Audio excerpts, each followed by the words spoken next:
Merci, bonjour à tous.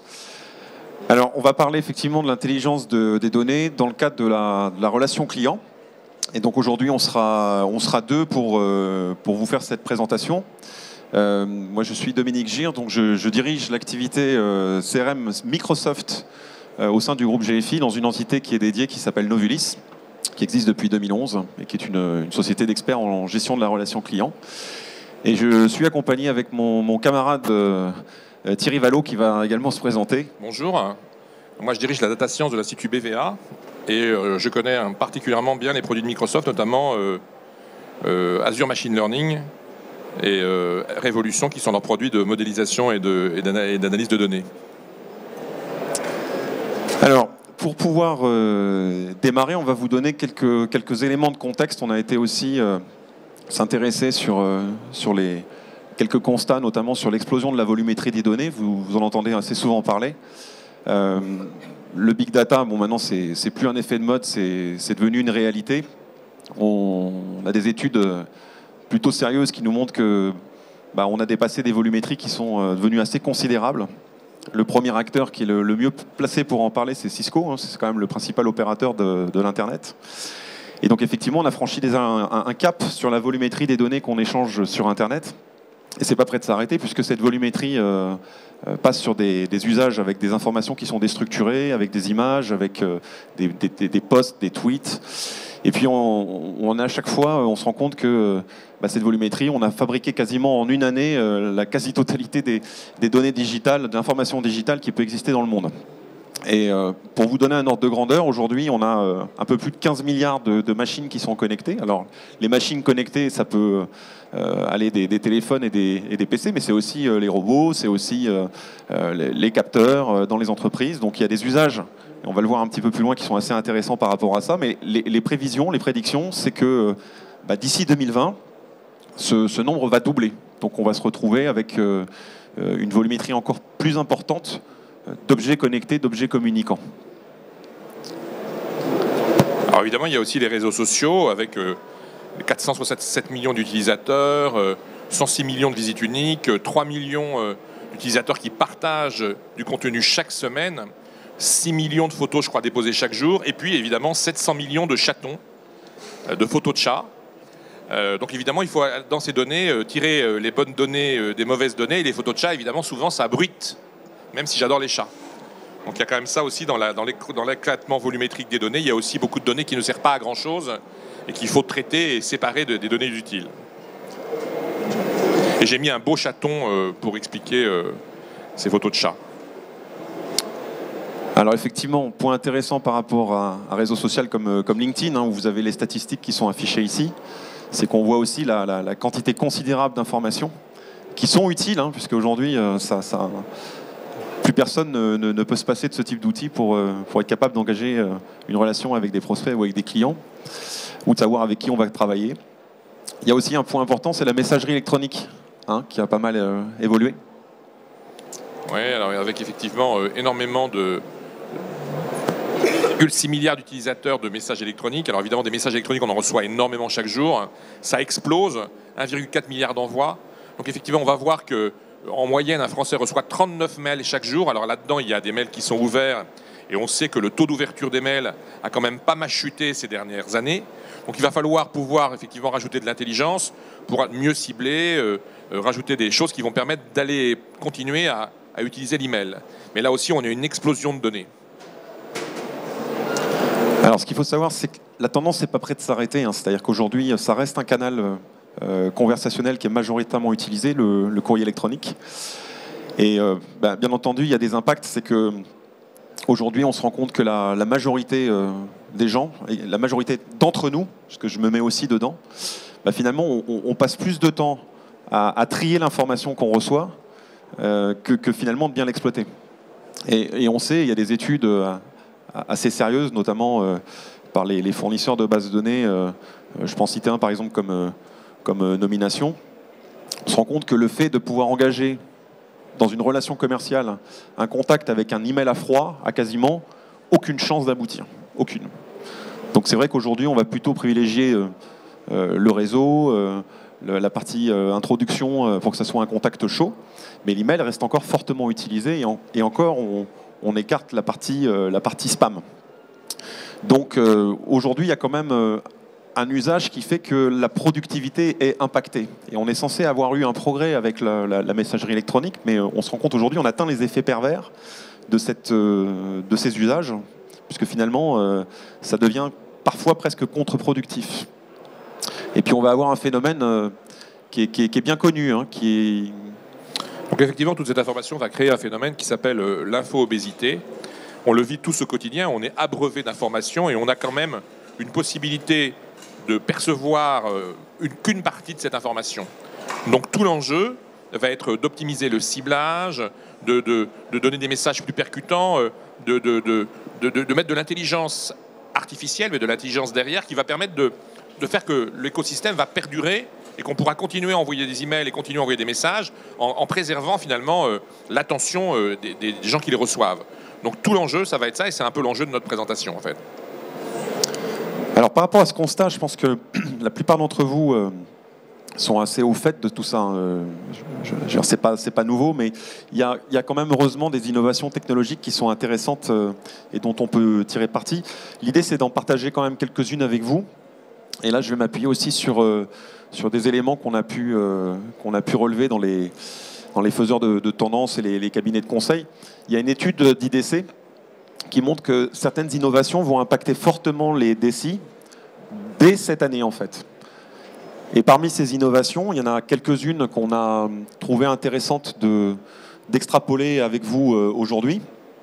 Donc, bien entendu, si on passe en revue les principaux points, les 7 points qui vont avoir un impact sur les DSI, la sécurité informatique, forcément, puisque aujourd'hui, il y a des proliférations des attaques, il y a une sophistication des attaques, c'est devenu un enjeu majeur de nos activités et de nos sociétés, protéger l'information.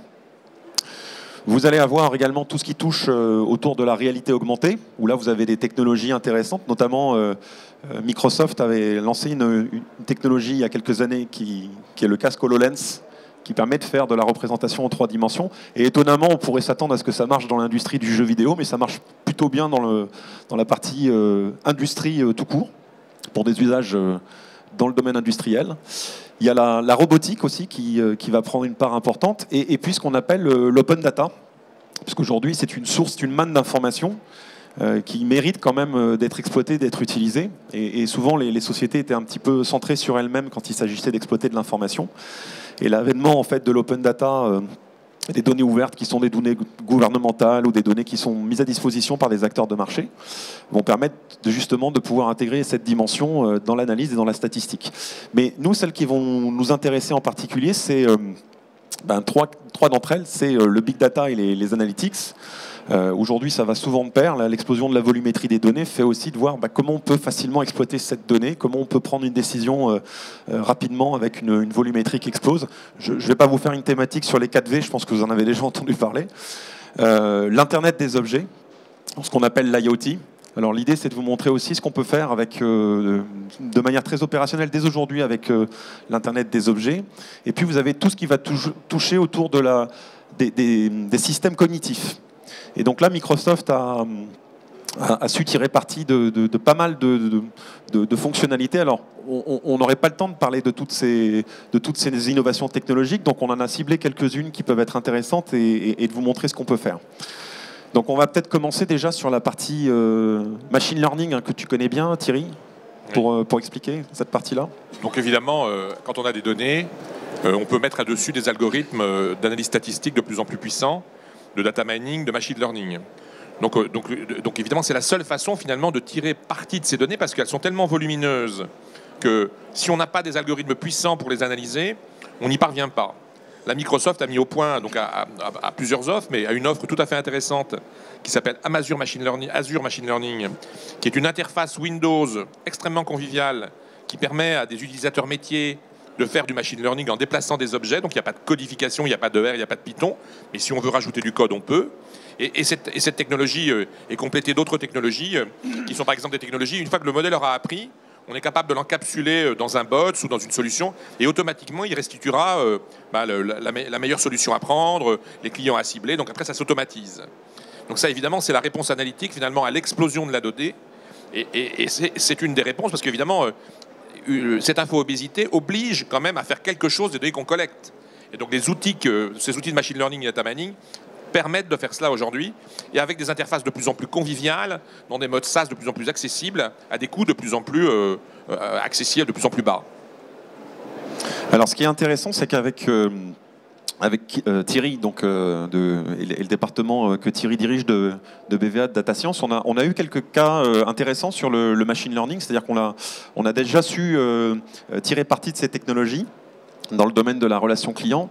On a quelques exemples d'ailleurs dont on pourrait parler, sans citer forcément des noms, mais quelques petits exemples. Plein d'exemples. Ça va de la prévision des bébés dans les crèches, jour par jour, heure par heure au bébé, en passant par l'optimisation de ciblage dans certaines campagnes de marketing opérationnel, pour des enseignes de retail. Il y a plein d'exemples. Mon quotidien à moi, c'est de faire du data mining et du machine learning appliqué à des cas réels, allant de l'industrie au retail, en passant par la distribution alimentaire jusqu'à la mode, d'algorithmes qui permettent de prendre des décisions et d'optimiser les ciblages et de faire des choses avec.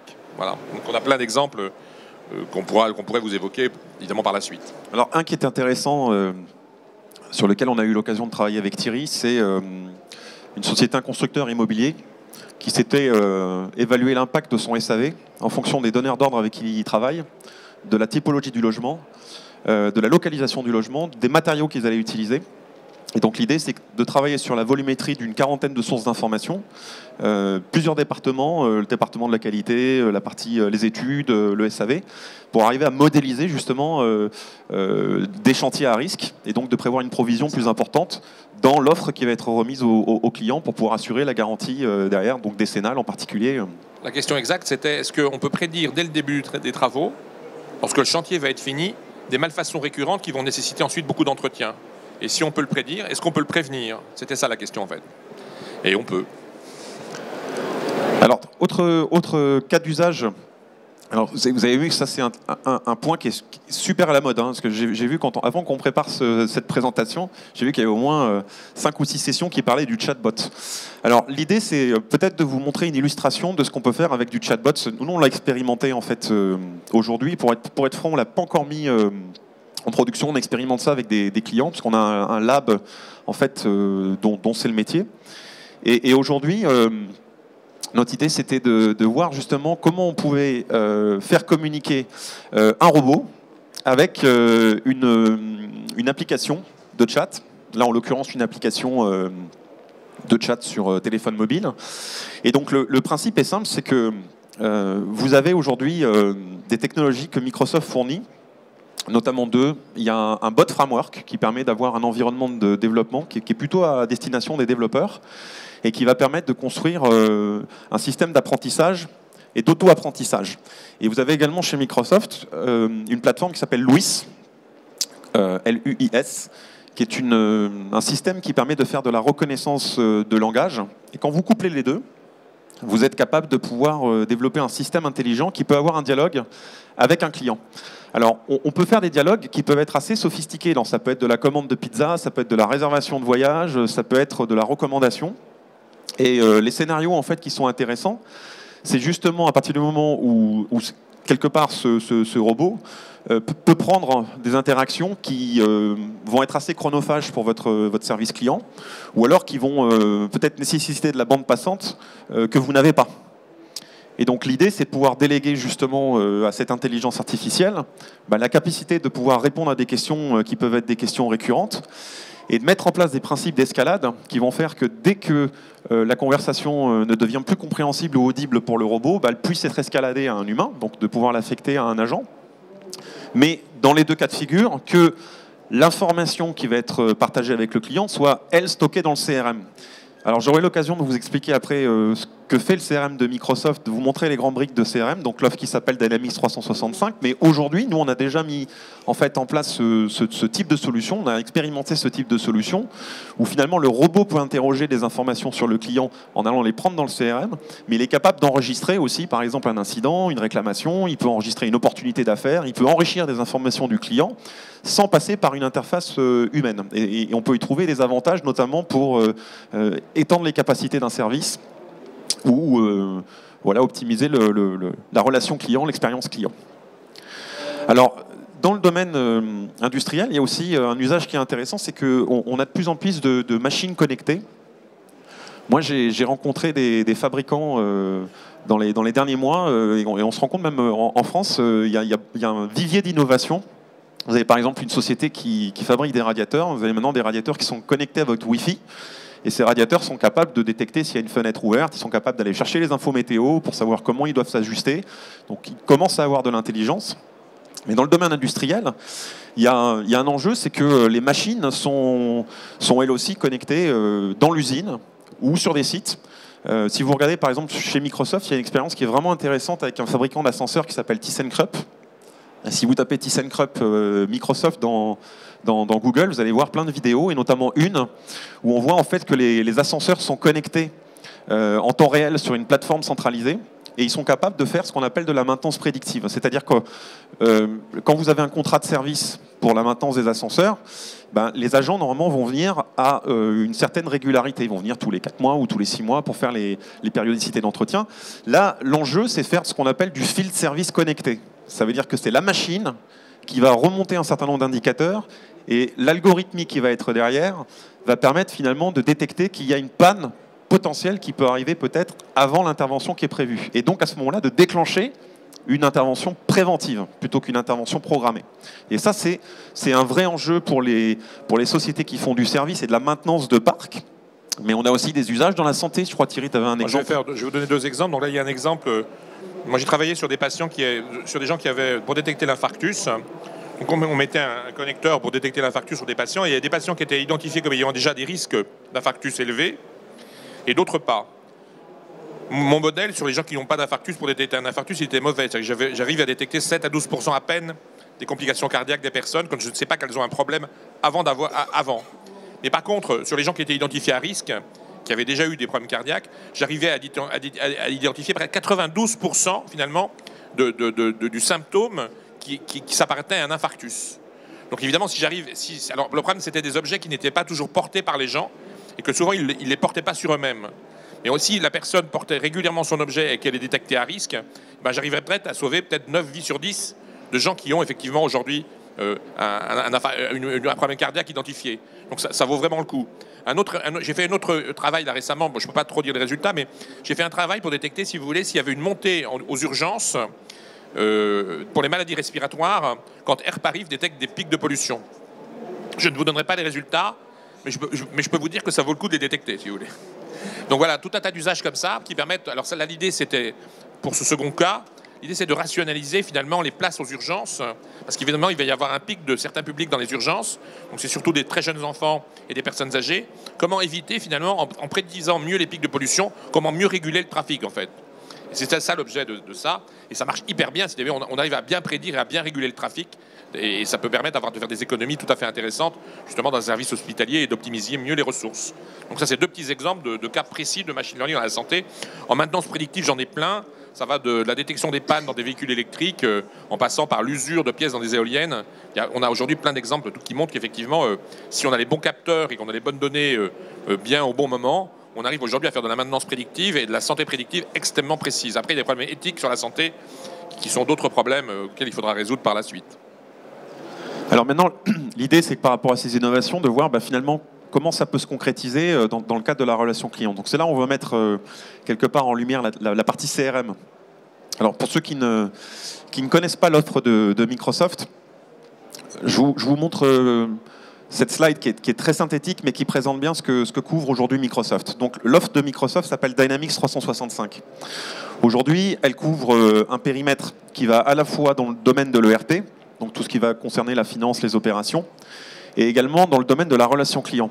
Alors, dans un CRM classique, vous vous attendez à avoir du Salesforce Automation, donc améliorer la productivité des forces de vente, du Marketing Automation. Donc là, Microsoft a un partenariat avec Adobe. D'ailleurs, si vous êtes intéressé, vous pourrez les voir sur le stand de Microsoft, parce qu'Adobe est présent avec nous. Vous avez également du service client, donc tout ce qui va être le SAV, les appels, les call centers.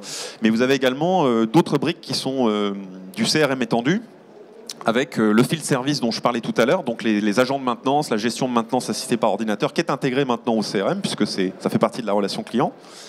et puis le Project Service Automation. Donc ça, c'est les grands domaines fonctionnels que va couvrir Microsoft. Et donc, il s'appuie d'un côté sur la partie Office 365, qui est l'offre de productivité de l'éditeur, c'est-à-dire les outils collaboratifs, Word, Excel, la messagerie, les espaces de travail type SharePoint. Et puis également d'autres briques que vous voyez sur la droite, des briques décisionnelles comme Power BI et Cortana Intelligence Suite. Et puis également une brique Azure IoT, qui va permettre justement de mettre en relation ces machines dont on parlait et de les faire interagir avec ces outils et cet environnement. Et donc au-dessus de tout ça, Microsoft propose une plateforme qui s'appelle AppSource, qui va permettre de publier des apps, des solutions verticalisées. Et on se rend compte aujourd'hui, on a pu le voir avec Thierry, qu'on peut automatiser quand même des modèles, par exemple sur le machine learning, on peut publier des modèles de machine learning, on peut publier des packages de solutions, on peut verticaliser des solutions. Et donc AppSource, l'idée c'est de pouvoir avoir cette plateforme de partage. Tous les matins, vous avez vos clients à risque de churn qui sont disponibles. Donc, vous évitez la surpression publicitaire. Tous les matins, vous avez les clients auxquels il ne faut pas envoyer de message aujourd'hui parce qu'ils ont un risque de percevoir une surpression.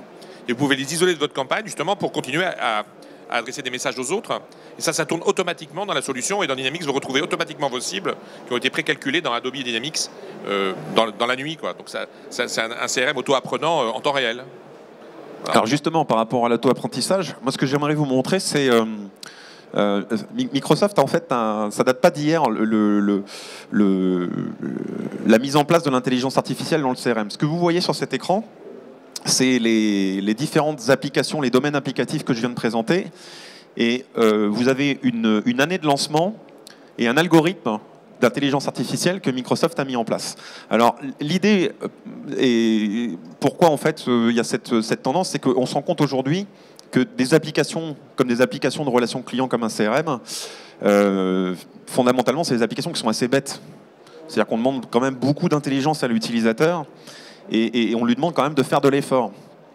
L'idée, en rajoutant de l'intelligence artificielle ou de l'intelligence ou des algorithmes, c'est justement de pouvoir proposer la prochaine bonne action à l'utilisateur. C'est-à-dire qu'il ne soit plus dans cette situation où dans la foultitude d'informations, dans l'infobésité qu'on a pu voir, que finalement, l'utilisateur soit en capacité d'avoir des propositions, c'est-à-dire que l'outil soit capable de lui amener de la valeur. Et donc dans ces algorithmes, il y en a deux qui nous paraissaient intéressants à mettre en avant. C'est dans le domaine du marketing, tout ce qui est analyse sentimentale. Il y a un produit qu'on va vous montrer qui s'appelle Social Engagement, que Microsoft avait racheté il y a quelques années et qui est maintenant complètement intégré à l'outil de CRM. Et puis il y en a un autre aussi dont on va vous parler, qui pour le coup a été lancé en toute fin d'année dernière, qui s'appelle Customer Insights. Et ces algorithmes, vous allez voir comment on peut en tirer parti, finalement assez facilement, et quel type de valeur ils peuvent amener à l'utilisateur qui est derrière l'interface. Alors on va commencer peut-être par la partie Social Engagement, Thierry, que tu connais bien. Donc en fait, c'est un algorithme, donc il y a plein d'outils qui veillent et qui crawlent les réseaux sociaux. Donc Microsoft a un produit qui s'appelle Social Engagement, mais il y a des concurrents, Talkwalker, Radiant Six, enfin il y a plein de concurrents qui font à peu près la même chose, qui vont crawler pour vous en étant des pré-liens pré-créés. Donc il faut savoir que par exemple, crawler Twitter, tout le monde dit qu'il crawl Twitter, mais en fait il y a que quelques acteurs qui ont vraiment un lien qui est exhaustif de Twitter. Et donc Microsoft en est un, mais il y en a d'autres qui l'ont. Et donc ces outils permettent d'avoir un crawl exhaustif de ce qui se dit sur la toile. Alors le problème de ces outils, c'est qu'ils sont un peu benets, c'est-à-dire qu'ils vous restituent, c'est comme quand vous faites de l'outil analytique sur un site web, vous avez des graphiques qui ne racontent pas grand-chose. Donc il faut arriver à parvenir à raconter une histoire des données que vous allez collecter. Alors moi je me suis spécialisé pour mes cas de démonstration avec deux cas qui m'avaient passionné. C'était ce lion qui s'appelait le lion Cécile, vous savez, qui avait été tué par un méchant chasseur américain qui avait tué un pauvre lion qui était protégé dans une réserve, puis qui avait posé devant avec son fusil. Donc moi, ce qui m'avait intéressé, c'est comment la rumeur montait en puissance. Donc elle passait d'abord par être diffusée sur Twitter, comment elle montait en puissance, comment ensuite les pro-lions reprenaient la parole. Et donc c'est ça qui m'intéressait. Donc il y a tout un tas de calculs, d'analyses à faire pour rendre ces données pertinentes. Donc la montée en puissance de la rumeur, le switch d'un réseau social à l'autre, le score d'engagement, comment il évolue, les graphes sociaux, donc qui parle à qui, quelles sont les communautés les plus actives. Donc on voyait que les pro-chasseurs reprenaient la parole avec des associations de chasse. C'était assez marrant de voir comment ils allaient s'affaircer. Et puis après l'identifiant de KOL, donc d'opinion leader, avec lequel on va pouvoir interagir parce qu'on a les adresses internet des gens qui sont les plus virulents ou les plus pour ou contre une opinion, et on peut derrière peut-être faire une communication. Donc imaginez ça transposé à un CRM, ben, vous auriez une communauté d'acheteurs de votre marque et vous pourriez ensuite animer vos meilleurs acheteurs, répondre peut-être aux plus vindicatifs d'une certaine manière. Donc ça sert à ça. Et donc mon autre cas que j'avais fait, c'était ce chien du GIGN qui avait été tué pendant les attentats. Et ce qui m'avait été intéressé aussi, c'est comment cette rumeur montait en puissance et comment elle était reprise ensuite de réseaux sociaux en réseaux sociaux. Et toutes ces applications que je fais sur des chiens et des lions qui paraissent un peu futiles, finalement après elles s'appliquent évidemment aux clients, au marketing client. Donc en fait j'ai un tas de cas après pour des marques où j'essaie de comprendre comment une rumeur évolue. Est-ce qu'il est pertinent d'y répondre ou pas, ou de la laisser tomber simplement parce qu'elle va s'étioler. En fonction de sa montée en puissance et sa vitesse et de qui reprend cette rumeur, on va peut-être faire une action ou pas. Et le souvent, et parfois c'est même la réponse, c'est même plutôt pas. Il faut peut-être pas réagir. Donc ça permet de faire ça. Alors cet outil de Microsoft permet de faire ça très bien. Il est très puissant. Alors je crois qu'il y a un autre slide après. Donc après on peut identifier le ton. Alors pour l'instant c'est le sens, la perception positive, négative et neutre d'une communication nécessite beaucoup de travail. Si on la prend brute de fonderie comme ça, on a en général une majorité de neutres, des pas contents très identifiés, mais finalement, il comprend mal la nuance, l'outil. Donc il faut lui apprendre à comprendre cette nuance. Et aujourd'hui, la plupart des outils devront aller dans le sens de mieux comprendre les nuances. Alors on est dans l'analyse textuelle, mais appliquée au web. Il ne faut pas mélanger les deux, ce sont deux choses un peu différentes. Et là, on sent que les outils vont s'améliorer, justement pour mieux percevoir les nuances, les gens qui râlent vraiment, de ceux qui râlent pas, de ceux qui sont très contents. Ça va s'améliorer. Et après, ce qui est intéressant, évidemment, c'est de pouvoir savoir quand on doit agir. Et donc, pour une marque, si vous voulez, c'est au bout d'un certain temps, elle devrait être capable de dire « Non, cette rumeur est fondée, il faut que j'y réponde. Non, cette rumeur n'est qu'un bruit, et là, je laisse tomber. » Et ça, c'est une donnée évidemment clé que permettent de faire ces outils. Donc là, Microsoft a une brique assez intéressante pour faire ça. Donc en termes de bénéfices, ouais. Après, évidemment, on peut créer des graphes sociaux. Donc là, je vous ai montré, c'est un exemple qui n'est pas très lisible, mais en fait, c'est dans une communauté de gens qui travaillent dans la cancérologie, identifier des gens qui ne sont pas pourtant des leaders d'opinion identifiés, mais dont les communautés, dont le graphe social va permettre de trouver des gens qui sont entre deux communautés, qui ne sont pas très connus, mais qui sont extrêmement influents dans la publication d'articles ou de jugements sur un produit. Si j'arrive à les identifier, ces gens clés, donc c'est un peu les trous du structuraux dans l'analyse des graphes sociaux, si vous voulez, si j'arrive à identifier ces gens-là, tout à coup je trouve des gens auxquels je n'aurais pas forcément pensé au départ, mais qui ont une influence très intéressante pour la promotion de ma recherche ou de ma molécule et qui vont me permettre, moi, laboratoire pharmaceutique, d'avoir une influence sur ces gens-là, soit pour les sensibiliser à certaines de mes recherches, soit justement à comprendre ce qu'ils cherchent eux. Oui, donc ça permet de faire ça. Alors imaginez ça appliqué à des clients. On peut trouver évidemment des blogueurs influents ou des clients influents. Dans une communauté de clients, par exemple, de gens qui râlent, il y en a des plus râleurs que d'autres qui sont difficiles à identifier parce qu'ils reviennent ponctuellement sur des sujets précis. Actuellement, imaginez ça aussi appliqué à la rumeur électorale. Vous avez des choses tout à fait intéressantes à faire. Et donc, évidemment, ce genre d'outil sert à ça, en fait. Sert à comprendre comment les gens vont argumenter, manipuler, utiliser une communauté, et comment certaines personnes, finalement, qui semblent un peu désuètes, ont un poids énorme dans ce qui se produit. Donc là, on est dans des graphes sociaux. Ça, c'est des outils qu'on trouve sur le marché, qui sont des add-ons, finalement, à l'outil de Microsoft. Microsoft a un produit qui s'appelle Excel. On peut faire ça avec un add-on d'Excel qui s'appelle Node Excel, qui donne ce genre de graphes et qui calcule, évidemment, derrière ces graphes qui semblent une représentation que graphique, il y a quand même beaucoup de calculs. Intensité, donc des liens entre les individus, distance entre les individus, comment dirais-je, degré de fermeture de la communauté des individus sur eux-mêmes. Il y a plein de concepts très intéressants à avoir pour étudier une communauté.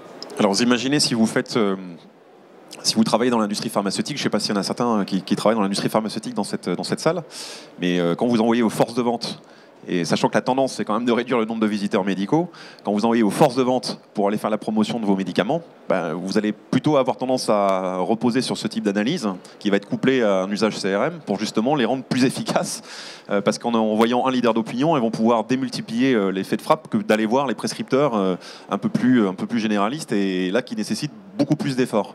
Alors moi il y a un autre exemple dont j'aimerais vous parler que j'ai mis en surbrillance tout à l'heure, c'est Relationship Insights. Ça, c'est une innovation qu'a lancée Microsoft sur la dernière release de Dynamics 365. Donc, c'est un produit qui, pour l'instant, est en bêta preview, donc ça veut dire qu'il est accessible et on peut le faire fonctionner. Donc nous, on l'a mis en... Ça fait quelques mois qu'on le fait tourner en production pour voir un peu les avantages de cet outil.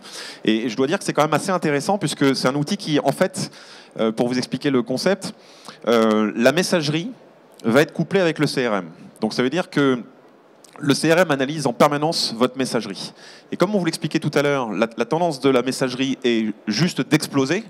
Vous n'avez plus le temps d'analyser tout ce qui se passe dans vos mails. Donc des fois, vous allez peut-être réagir en retard, vous n'allez pas forcément être réactif sur un sujet qui mérite votre attention. Vous avez beau mettre 25 000 dossiers Outlook, mettre des règles dans tous les coins. Là, l'idée, c'est de passer l'étape d'après où c'est le CRM, quelque part, qui analyse l'information, qui va faire une reconnaissance des termes et qui va vous proposer justement des actions intelligentes. Alors, j'ai enregistré un exemple sur le téléphone de l'application. Alors, vous ne voudrez pas, mais j'ai flouté les informations un peu confidentielles. Mais voilà ce qui se passe quand je charge l'application standard du CRM de Microsoft. Là, il m'affiche en fait un certain nombre de dossiers. Et puis, j'ai des petites cartes qui apparaissent. Par exemple, celles qui vont me dire, bah, tiens, voilà ce sur quoi tu vas travailler dans la journée. Donc lui, de manière intelligente, il a brosé mes informations pour me dire, ben voilà les clients, les dossiers qui vont t'intéresser aujourd'hui. Là, vous voyez, il va me sortir dans ma messagerie des éléments sur lesquels je dois interagir, des opportunités sur lesquelles je n'ai pas travaillé depuis un petit moment. Et puis, il va également me dire, tiens, là, j'ai détecté des problèmes dans les messages qui t'ont été envoyés. Il faudrait peut-être ouvrir des incidents. Là, voilà les clients avec lesquels tu n'as pas eu de contact depuis un petit moment et pour lesquels il faudrait peut-être faire une action. Et à chaque fois, en fait, l'outil avec un petit visuel et une petite cartouche va être capable de me dire, tiens, voilà l'action que je te propose. Donc l'action, ça peut être par exemple de créer un rendez-vous, de passer un appel téléphonique, d'enregistrer une réclamation. Et là, l'étape d'après, puisqu'on peut le faire maintenant avec cet outil, ça va être par exemple de pouvoir faire en sorte que ce soit lui qui le fasse tout seul.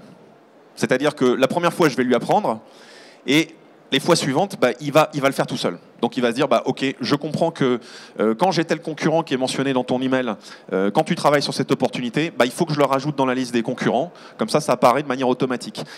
Là, on est dans des mécanismes auto-apprenants qui utilisent de l'intelligence artificielle, qui vont consommer de la messagerie. Et pour vous montrer jusqu'où va cette fonctionnalité, là, vous avez l'interface côté web. Ce que je vous ai montré, c'est ce qu'il y a sur le téléphone mobile. Sur l'interface côté web, l'idée, c'est de travailler sur de l'engagement de courrier électronique. Donc, vous voyez, vous allez y retrouver dans l'interface de l'outil des fonctionnalités qui vont vous permettre de suivre l'email pour savoir déjà s'il est bien arrivé, s'il a bien été lu, s'il a bien été ouvert, s'il a été transféré, si les personnes ont cliqué à l'intérieur. Donc on commence à voir ce type de fonctionnalité avec la possibilité de mettre un rappel derrière qui va me permettre éventuellement de rebondir dessus, de rajouter des actions. Donc l'idée, c'est de rendre le mail peut-être un peu plus productif, un peu plus intelligent. Et l'idée derrière de ce qu'on a entendu des équipes produits de l'éditeur, c'est d'aller vers une logique où quel est le moment où vous pouvez finalement contacter vos interlocuteurs parce que c'est le moment où ils ouvrent leur mail. Alors ça peut faire froid dans le dos, mais quelque part, si vous savez qu'il y a une période de la journée où les personnes consultent leur messagerie, il y a peut-être un moment où c'est peut-être plus opportun de leur envoyer un message ou de prendre contact avec eux qu'un autre. Donc ça, c'est un exemple assez opérationnel, puisque là, vous avez la partie paramétrage. Donc je suis dans l'interface de l'outil, et j'ai un certain nombre de fonctions qui ne nécessitent pas d'être un développeur chevronné. C'est-à-dire que l'idée, c'est de pouvoir cocher un certain nombre de cases et de dire, voilà les fonctions que je veux activer. Donc typiquement, est-ce que je veux qu'il regarde dans ma messagerie quand des concurrents sont mentionnés? Est-ce que je veux qu'il m'alerte, par exemple, s'il reconnaît dans le texte des informations qui peuvent être des messages importants? C'est quoi un message important? C'est quoi un message sur lequel il y a un problème technique? Donc ça utilise de l'intelligence artificielle appliquée à un usage de relations clients très très concret. Alors pour l'instant qui est encore sur le stade, on va dire, d'aperçu, mais la prochaine release, comme c'est souvent le cas dans des fonctions d'aperçu, cette fonction-là sera en production. Donc l'idée, c'est de voir dans un usage appliqué avec peut-être des nouvelles fonctionnalités d'ici cet été. Je pense que sur un plan algorithmique, il va s'améliorer et qu'il pushera des choses de plus en plus pertinentes. Moi, il m'a rappelé que c'était l'anniversaire de rencontre de mon épouse. Ouais, c'est utile, ça. C'est utile, ça, parce qu'on rentre à la maison, moi, on a un bouquet de fleurs. Donc c'est un aspect intéressant. Alors après, moi, je fais beaucoup de scores. C'est très à la mode pour des emailers de masse comme Doolist, etc. Je fais beaucoup de scores, justement, de savoir quand il est pertinent d'envoyer un message, à quel jour, pour quelle heure. Parce qu'aujourd'hui, ça a beaucoup de sens. Hein. Il y a évidemment certaines personnes qui ouvrent certains emails assez systématiquement, certains jours à certaines heures. Si je sais ça, je peux faire en sorte que l'email arrive au bon moment. Il a plus de chances d'être ouvert. Donc dans des optimisations marginales, enfin des optimisations à la marge que l'on peut faire sur un taux d'ouverture, ça, c'est assez intéressant de pouvoir savoir ça. Donc en fait, par rapport aux avantages là, sur cette fonction-là, vous voyez, là je vous montre juste un exemple d'un algorithme. Alors on pourrait passer du temps pour voir tous ces algorithmes, mais l'idée c'est de pouvoir proposer la prochaine bonne action, c'est-à-dire de rendre l'outil moins stupide, c'est-à-dire vraiment qu'il soit capable de me dire ben, voilà ce que tu devrais faire. Et donc de faire gagner du temps, d'améliorer de la productivité. Donc si on imagine sur des forces de vente ou des populations qui sont en charge du service client, ben, d'améliorer justement cette productivité. Alors j'ai un cas intéressant qui va mélanger un peu toutes ces technos, puisque on peut imaginer des nouveaux services. Et c'est ce qu'on a fait, alors là pour le coup, chez GFI, parce que Novulis, qui est l'entité que je représente, appartient au groupe GFI. Et donc dans la maison, on a un lab d'innovation qui a travaillé avec Volvo pour mettre en place un système qui au départ était plutôt dans une logique de comment je peux regarder un peu le comportement des chauffeurs, comment je peux voir quel est le niveau de maintenance que je dois avoir sur les camions. Alors vous allez comprendre, le principe est extrêmement simple. C'est qu'au lieu de mettre en place toute une artillerie de capteurs sur le véhicule, on a utilisé en fait les capteurs d'un téléphone portable.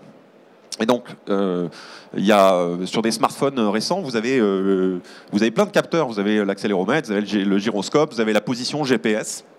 Et donc l'idée, c'est qu'à chaque fois, à une périodicité assez courte, on envoie des données qui sont quand même des données qui peuvent être très volumineuses, mais qui sont traitées par une plateforme et qui vont vous donner des informations, par exemple, sur la position du chauffeur, les moments où il ralentit, les moments où il accélère. Les vibrations intenses du téléphone vous permettent de détecter des nids de poules. Vous détectez s'il y a une route qui a des défauts de chaussée. Et quand vous commencez à intégrer d'autres données d'information, comme par exemple dans l'open data dont on parlait, des cartes routières, des données météo, vous allez avoir des indicateurs qui sont extrêmement intéressants déjà sur la qualité des routes qui sont utilisées pour faire par exemple des livraisons ou des trajets qui sont courants. Donc de pouvoir prédire le trafic, de pouvoir prédire aussi le niveau de conduite de vos chauffeurs, s'ils respectent bien leur temps de pause, s'ils respectent aussi le code de la route. Et vous pouvez également après avoir d'autres usages qui vont être plutôt sur la maintenance des camions. Parce que quand vous commencez à intégrer les données, c'est ce qui a été fait en tout cas dans ce cas de figure, c'est quand vous intégrez les données qui sont les caractéristiques des camions, vous pouvez détecter qu'à partir du moment où les suspensions subissent, on va dire, un usage assez intensif, forcément, il va peut-être falloir les remplacer peut-être un peu plus vite que celles qui vont sur des autoroutes où il n'y a pas de problème sur la chaussée. Alors derrière, ça nous a donné l'idée de monter une plateforme de service qui s'appelle Connected Drive. Et l'idée, en fait, c'est de reprendre cette logique avec l'utilisation du téléphone mobile, de pouvoir utiliser des données d'open data, mixer d'autres sources d'informations, et puis d'appliquer des mécanismes de machine learning. Parce que dans ce que je viens de vous donner, si on était juste dans de la BI classique, où les données qui remontent de ces smartphones sont utilisées brutes de fonderie, ça ne servirait pas à grand-chose. Donc ce qui a été fait en termes d'algorithmie, là, c'est plutôt de se dire justement comment j'arrive à détecter un nid de poule, ou détecter que la route est défoncée. Et ça s'apprend, ça se modélise, et c'est ce qui a été fait.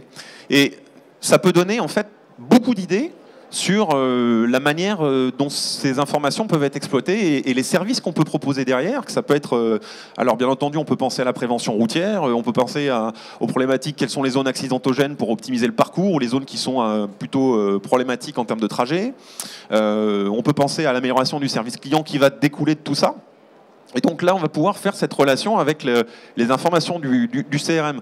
Alors, pour vous montrer que c'est un usage assez concret, là, vous avez des exemples, des captures d'écran de cette plateforme de Connected Drive qui permet d'avoir une agrégation des capteurs avec, par exemple, le conducteur, la marque de sa voiture, ses caractéristiques, l'historique de ses trajets. Et donc c'est ce qui permet de montrer la véracité de ces données, de les remonter sous forme de graphiques pour voir justement analyser les parcours et modéliser tout ça dans une logique où vous avez un historique suffisamment important pour pouvoir travailler sur de l'algorithmie. Et donc derrière, ça peut donner plein de nouvelles idées d'opportunités de service. qui sont, on va dire, satellites à ce que je viens d'expliquer. Par exemple, sur l'entretien du véhicule, pour pouvoir proposer justement de la maintenance préventive, sur la sécurité routière, donc tout ce qui va être appliqué à justement améliorer la sécurité des usagers, les types de conduite, pour tout ce qui va être autour justement des flottes automobiles dans l'entreprise, l'optimisation du parc automobile. Vous allez avoir tout ce qui va être autour de la prévision des dépenses budgétaires par rapport justement à la flotte, etc., etc. Donc, oui. Actuellement, je fais un truc sur les taxis parisiens. J'essaye d'estimer, tu sais, l'audience. Donc, j'ai tous les trajets géolocalisés des taxis parisiens. J'essaie de calculer une audience probable que ont ces taxis en termes de personnes qui voient les publicités dessus. Et forcément, la donnée GPS du trafic du taxi, associée à des données d'open data comme les transports urbains, le volume de gens qui prennent les transports, les gens qui habitent autour des quartiers, permettent d'estimer une audience probable de chaque taxi à quasiment heure par heure pour essayer d'estimer un peu combien de gens voient la face, voient la publicité, voient le taxi et perçoivent ce taxi. Donc, il y a des usages comme ça. La donnée géomarketing explose, donc il y en a de plus en plus. Elle a été un peu chère et les acteurs qui la vendaient avaient du mal à s'en séparer. Mais aujourd'hui, finalement, on y accède assez facilement, enfin plus facilement qu'avant. Elle est assez clean et on peut faire des choses extraordinaires en termes de compréhension. J'ai fait récemment une étude qui consistait à dire qui sont les clients qui rentrent dans un hypermarché versus ceux qui ne rentrent pas et combien parmi ceux qui ne rentrent pas pourraient rentrer parce qu'ils ont un profil à peu près similaire à ceux qui rentrent. Et ça se fait à un niveau d'un point de vente géolocalisé dans Paris. Donc il y a plein de trucs comme ça qu'on va pouvoir faire avec ces données-là qui permettent à des algorithmes de machine learning et à des applications décisionnelles de vous aider à prendre de bonnes décisions.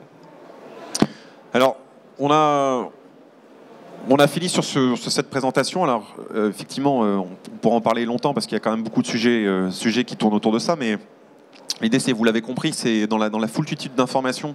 C'est comment je peux arriver à exploiter finalement cette donnée de manière utile et comment, avec les quelques exemples qu'on vous a montrés où on utilise de l'intelligence artificielle, de l'IoT, des bots, où on utilise justement de l'algorithmie, comment on peut essayer d'en tirer parti. Pas uniquement dans une logique décisionnelle, mais aussi dans le côté productivité des collaborateurs, le côté justement identifier la bonne information. Donc là-dessus, on a une batterie côté Microsoft, en dehors de ce que je vous ai présenté, qui sont intéressants à utiliser. On a cité quelques solutions. Il y en a certaines qui sont quand même assez matures, notamment sur la partie cognitive. Et donc si ces sujets-là vous intéressent, bien entendu, on vous invite à nous retrouver sur le stand Microsoft qui est au milieu du salon, si vous souhaitez en discuter. On a prévu quelques minutes pour pouvoir échanger si vous avez des questions. Et puis... Juste un point sur la dernière phrase, évidemment, c'est un peu d'humour. Hein. C'est évidemment si vous avez des outils qui vous disent toute la journée ce que vous devez faire, ça va devenir ennuyeux.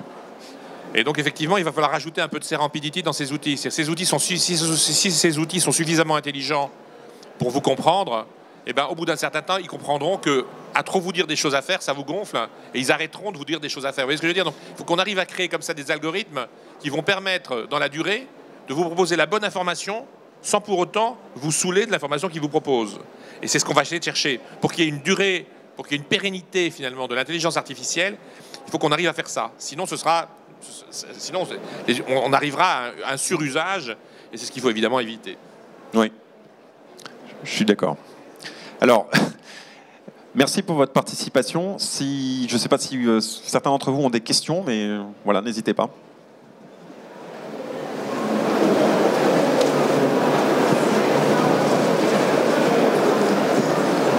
Bonjour. Alors, je vais avoir une question sur Relationship Insight, notamment sur la partie machine learning sur les emails.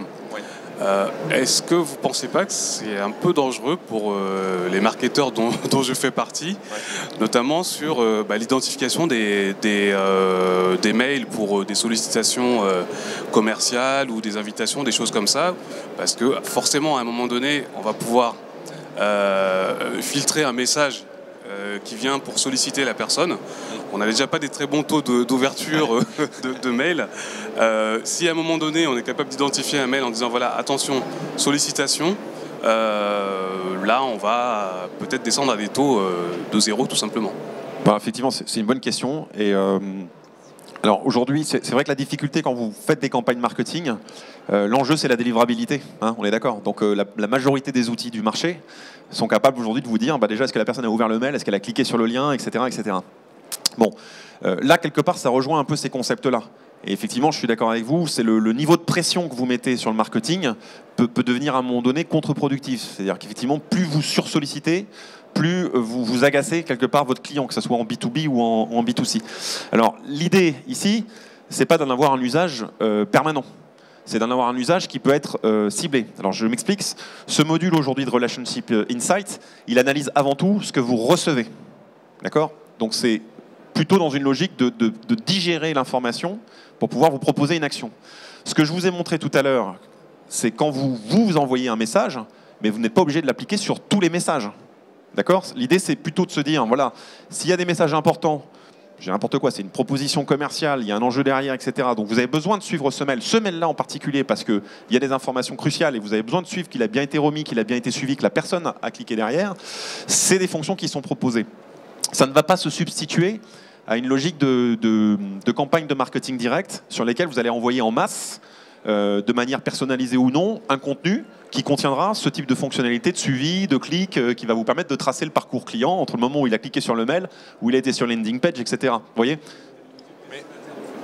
Mais pour le destinataire, oui. Mais on est sur une logique d'opt-out aussi. Hein. Ça veut dire que l'outil, d'ailleurs, on l'a vu, il sait gérer ceux qui, justement, ne souhaitent pas être suivis de ceux qui souhaitent être suivis. Donc heureusement, parce que effectivement, et c'est d'ailleurs c'est un peu le b.a.-ba, c'est d'être en capacité de dire je veux faire de l'opt-out, je ne veux pas être sollicité. Donc il y a cette fonctionnalité. Alors maintenant, il faut voir dans un usage appliqué. Là, on reste dans l'étape de test, parce que encore une fois, c'est du bêta test. Il n'est pas en production, mais quand il sera en production, là, on aura les informations d'ici juin sur ce que va apporter ce module-là.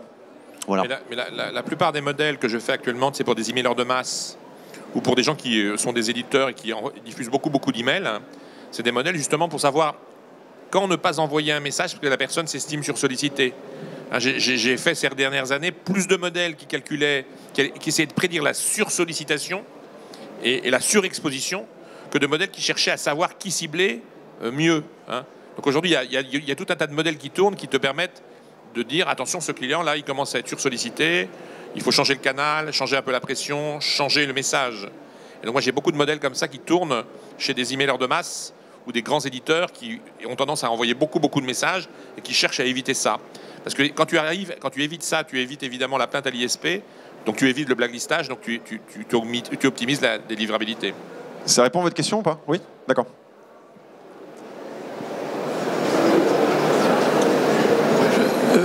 Bonjour, Christian Platt-Ouest. Je me pose la question de... On vous entend pas très bien. Je sais pas s'il est branché le micro. Il n'est pas branché le micro, je crois. Je pose la question de la responsabilité individuelle et des initiatives de l'individu dans ces systèmes de suivi de flotte ou de suivi d'action ou de suivi de réseau commercial. Et dans certains cas de figure... En fait, on vous entend pas. Je vais vous passer mon micro parce qu'on vous entend pas très bien. Je sais pas si c'est... Dans certains cas de figure, enfin, je reprends ce que j'ai dit, tous ces systèmes de suivi finissent par endiguer l'initiative individuelle. Et donc, le facteur confiance. Et actuellement, on vit dans un monde où le facteur confiance disparaît dans beaucoup de domaines. Donc je me pose la question sur la bonne gestion de ces approches. Tu veux répondre alors, en fait, après, le problème, c'est que le problème des innovations technologiques, si on les surutilise, tu vois, il n'y a pas de bonne gestion. Ça va être la façon dont les gens vont s'autoréguler, à la fois les acteurs qui vont proposer ces solutions et les gens qui vont les utiliser, comment ils vont s'auto-réguler par rapport à ces solutions. Il peut y avoir des dérives, évidemment, ça peut être un flicage systématique, tu peux être complètement victime de la machine qui dira quoi faire, et après on serait dans une société où on serait des robots et on attendrait que notre logiciel nous dise appelle machin, fais truc. Donc je pense que quand même l'être humain a une capacité à résister aux machines qui fait que si la machine ne tienne pas compte de ça, eh bien elle lasse. Donc je pense que c'est pour ça que je parlais de serendipity. Il faut rajouter des algorithmes, un peu de serendipity, un peu d'aléa de temps en temps, parce que si je vous dis tout le temps, toute la journée, ce que vous devez faire par heure, à la fin, ça va devenir insupportable. et donc vous allez rejeter l'application. Donc il faut que l'application apprenne ce qui est important pour vous et jusqu'où ne pas aller. Et je crois que si on fait ça bien, on devrait éviter les dérives à la fois flicage, comportementales et puis disparition du libre arbitre des gens qui ne feraient confiance qu'aux machines. J'espère. C'est ce qui a été fait pour, si vous regardez sur la messagerie, enfin pour aller dans le sens de Thierry, la messagerie électronique était très permissive au début des années 2000. Et après, il y a eu quand même des mécanismes de régulation qui font que maintenant, par exemple, quand vous recevez des messages, c'est vous qui décidez si vous téléchargez les images ou pas. Enfin, il y a quand même eu un renforcement des contrôles sur les outils de messagerie pour éviter justement que ça explose et que ça pose des problèmes. Donc effectivement, là, c'est de l'innovation. Et donc, il faut la canaliser pour arriver après à trouver le juste milieu. Mais il y a toujours le problème de la sursollicitation, clairement. Donc il y en a qui... Le surusage est contre-productif. Mais je pense que les marques le savent aussi. C'est-à-dire qu'à un moment donné, quand elles ne savent pas mesurer le taux de stress qu'elles appliquent sur leurs clients, ça a un impact derrière, sur l'image de la société, sur les ventes, sur la fréquentation, etc. etc. Donc de toute façon, ça doit se mesurer. Et aujourd'hui, là, ce qu'on vous montre, il y a des usages qui sont un peu nouveaux. Il y en a qui commencent à rentrer en phase industrielle. Donc effectivement, on n'a pas encore peut-être bien perçu cet aspect régulation ou responsabilité, mais ça va forcément s'appliquer. Enfin, je veux dire, au bout d'un moment, on sera obligé d'y réfléchir. Quand on y pense. Les conséquences dans les relations humaines à l'intérieur des organisations. Là aussi, il faut éviter la perception de flicage, il faut laisser du libre arbitre aux gens. Donc il faudra trouver le juste équilibre entre l'application qui suit ce que vous faites et qui vous pousse des choses à faire, et puis le libre arbitre où vous pouvez dire non, j'ai envie de faire ça. Donc ça se travaillera, il faudra y penser effectivement. Oui. Pardon, ouais. Bonjour. Bonjour. Merci pour la présentation, très pertinente. J'ai une question à propos de l'analyse sentimentale des contenus textuels. En fait, j'ai une question à propos de l'analyse sentimentale surtout des contenus textuels. En fait, j'ai voulu savoir comment vos algorithmes puissent faire, par exemple, la différence ou bien identifier les expressions ou bien des avis exprimés par les lecteurs qui écrivent des messages dans laquelle il y a par exemple de l'ironie ou bien de l'humour. Car moi j'ai déjà travaillé un petit peu mais c'était pour en fait le plateforme d'information CNN. On a essayé d'analyser ce que les lecteurs écrivent en réaction des articles de presse et tout. Et je me rappelle qu'on a eu beaucoup de soucis en fait, pour identifier les avis exprimés par les utilisateurs lorsqu'ils écrivent, bien lorsque dans leur texte il y a de l'humour, bien de l'ironie en fait, par rapport à quelques personnages politiques. Donc c'était très très difficile en fait, d'identifier si exprimer un avis positif Alors, ou bien je pense qu'on a compris votre question. C'est comment l'algorithmie fait qu'on arrive à reconnaître si c'est vraiment du positif ou du négatif, parce qu'il peut y avoir, même pour aller dans votre sens, des fautes de frappe, il peut y avoir de l'humour, de la dérision. Donc effectivement, on est sur des systèmes qui sont auto-apprenants. Ça veut dire qu'en fait, la première fois, comme disait Thierry, ils vont essayer de catégoriser un peu par rapport à des termes qui ont une connotation. Mais après, c'est vous qui allez enrichir parce que vous allez corriger le robot. En fait, vous allez lui dire, mais attends, là, tu as pris ça pour d'une autre, mais c'est plutôt positif. C'est-à-dire que cette expression veut dire quelque chose de positif. Ce qui fait que les fois suivantes, l'outil est capable de reconnaître la sémantique, il est capable de reconnaître la langue. Et c'est pour ça que d'ailleurs, ces fonctions qu'on vous a présentées là ne sont pas disponibles dans toutes les langues. Il y a le CRM, il gère plus de 40 langues, mais cette fonction-là, elle est disponible déjà sur une dizaine de langues. Donc c'est pour ça qu'il y a une reconnaissance aussi de la langue, des termes, de la construction des phrases, qui fait que c'est un peu plus complexe. Et du coup, en fait, il n'y a que deux familles. En fait, il n'y a que, par exemple, deux familles, en fait, des classes, s'ils sont positifs ou négatifs. Il n'y a pas plusieurs familles. Et neutre. Ou neutre. Mais en fait, plus je classe les choses dans 3 classes simples, plus j'ai des chances d'arriver à les classer. Donc tu vois, c'est pour ça que ces outils-là, pour l'instant, ils sont positifs, négatifs, neutres. Après, évidemment, j'imagine qu'en gagnant en puissance de calcul et en algorithmie, ils vont être plus subtils. Et qu'un jour, on aura peut-être 10 classes, 20 classes, 50 classes. Après, quand tu travailles sur des optiques métiers, tu arrives à en général créer 50 classes parce que tu sais qu'il y a les gens qui appellent pour la maintenance de tes machines-outils, ceux qui appellent pour les camions. Donc après, on arrive à faire des classes. Mais le problème, c'est que ces technologies-là l'analyse textuelle, il y a beaucoup d'acteurs, ça évolue vite, tu vois, il y a une espèce de pléthore d'offres, et que évidemment tout le monde bute à peu près autour des mêmes choses, c'est-à-dire la double négation, l'humour, le questionnaire hors contexte. Et donc les logiciels vont s'améliorer, et petit à petit, du reste, ils s'améliorent. Ils s'améliorent, et dans le traitement analytique du langage, qui est finalement une brique dont se sert le réseau social pour faire ça, il y a aujourd'hui plein de choses qui s'améliorent. De meilleurs algorithmes, de meilleurs référentiels, une compréhension que c'est fréquentiste, c'est dans le contexte. Donc on peut imaginer que dans quelques années, on ait des logiciels, tu vois, il y a une espèce de croissance exponentielle de l'amélioration. On peut imaginer que quelques années, ce sera quand même quasiment parfait. Il comprendra l'humour, l'autodérision, la double négation, et voilà. Mais pour l'instant, il y a encore du travail. C'est-à-dire que, contrairement à ce que l'on croit, c'est pas simple d'arriver à faire une bonne analyse textuelle. Surtout même avec la manière avec laquelle surtout les jeunes maintenant écrivent leurs SMS et tout, ça, c'est pas facile en fait d'identifier ce qu'ils écrivent, les acronymes et tout, ce qu'ils utilisent en fait pour. En général, ils utilisent peu de mots.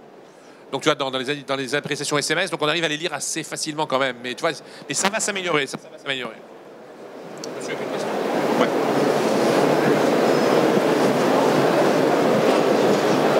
Bonjour. Bonjour. Sur la technologie Microsoft, par rapport à d'autres technologies comme Watson, IBM, le choix de GFI de focuser sur Microsoft, sur quels critères, comment on évalue une efficacité d'intelligence artificielle, etc. Comment vous avez porté votre choix sur Microsoft, sur quels critères et voilà. Alors, je vais préciser une chose, c'est que GFI, c'est une grande maison, il y a 14 000 collaborateurs. Moi, je m'occupe en particulier des solutions CRM Microsoft, donc dans une organisation qui est dédiée. Donc c'est pour ça que mon domaine d'application, ça fait 20 ans que je travaille sur les technologies Microsoft. Donc mon domaine d'application va plutôt se porter sur cet éditeur en priorité, mais en travaillant avec des gens comme Thierry depuis quelques années, qui est agnostique et qui travaille sur de l'IBM, on a travaillé sur d'autres technologies, donc amène aussi ce recul. Maintenant, sur le cas de GFI, j'expliquais tout à l'heure, on a chez nous un Fab Lab qui est agnostique. Ça veut dire qu'on a bien entendu des équipes qui sont spécialisées sur des produits, mais on a un lab d'innovation qu'on met à disposition de nos clients qui expérimente des technologies et pour le coup qui expérimente toutes les technologies. Donc il n'y a pas de partenariat avec un éditeur en particulier. Et pour le coup, ce qui va être privilégié, c'est le rapport entre l'efficacité de ce qu'on attend, le rapport économique et la faisabilité industrielle. Donc c'est-à-dire qu'il y a une phase R&D, il y a un Fab Lab, et après, il y a un incubateur qui va permettre de mettre en place la solution. L'exemple que je vous ai montré tout à l'heure sur Volvo n'utilise pas que des solutions de Microsoft. D'accord ? Il y a d'autres technologies qui sont appliquées, qui font que tout ça fonctionne et qui est construite par ce lab. Et ce lab va nous solliciter, par exemple, sur ce qui concerne la partie technologie Microsoft, mais peut consulter d'autres collaborateurs ou des experts, par exemple, comme Thierry, sur le machine learning, mais pas exclusivement sur Microsoft.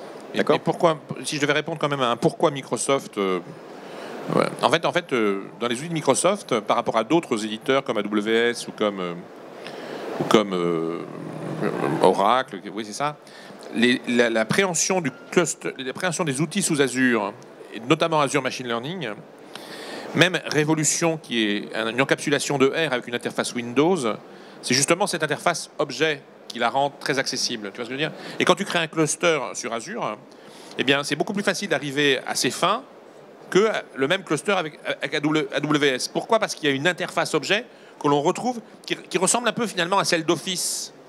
Et pourquoi Power BI est un tel succès, leur outil de BI ? Parce qu'on retrouve l'interface d'Excel pour faire de la BI. Et tout le monde connaît Excel. Et tout le monde connaît le métalangage de Microsoft. Donc quand on rentre sur un cluster Azure, qu'on n'a jamais été sur Azure, eh ben, on se débrouille plus facilement que sur AWS, parce que ça parle un peu comme si on était dans un truc Office. Donc ça peut être une des raisons du choix Microsoft. C'est cette capacité à avoir des interfaces objets très simples pour faire des choses finalement assez compliquées. C'est vrai qu'on n'a pas montré ces interfaces utilisateurs, mais c'est le gros avantage, c'est la simplicité d'utilisation. Ouais. Bon, je suis obligée de vous interrompre parce qu'il y a une conférence qui suit. Merci beaucoup. Merci.